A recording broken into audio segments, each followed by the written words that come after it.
respectfully, a lot of you need to get an adult job. You may ask yourself, what's an adult job, right?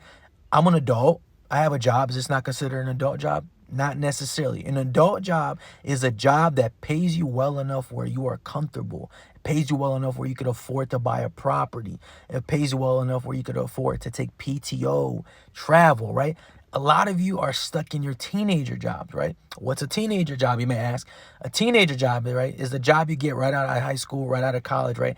That pays you slightly above minimum wage, right? This job tricks into thinking that you're doing well because you're getting paid more than a lot of people make them a minimum wage, right? But the reality is you're not really doing that well because you're still financially struggling. You still have to pick up mad overtime just to make it, right? Some of these jobs, for example, is where I'm from, a lot of people work in group homes, right? Because they hire anybody and they pay you more than minimum wage. So people get stuck in these jobs forever. Other examples are bartenders, waitresses, right? You don't want to be a forever waitress. I know they pay well at certain places, they pay cash, right? But you don't get 401ks, you don't get company matches, you don't get health insurance. You need this shit when you're an adult. It's fine to bartend on the weekends after you have your real job, right? To make some extra cash. But that ain't going to be it forever. Sorry, right?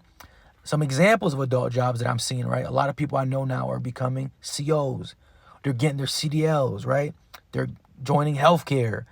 They're joining IT. You know what I'm saying? That's an adult job. Those jobs pay you at least 30 or more.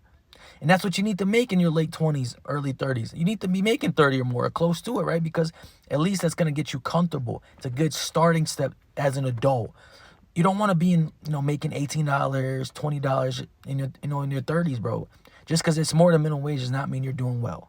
But good luck to y'all.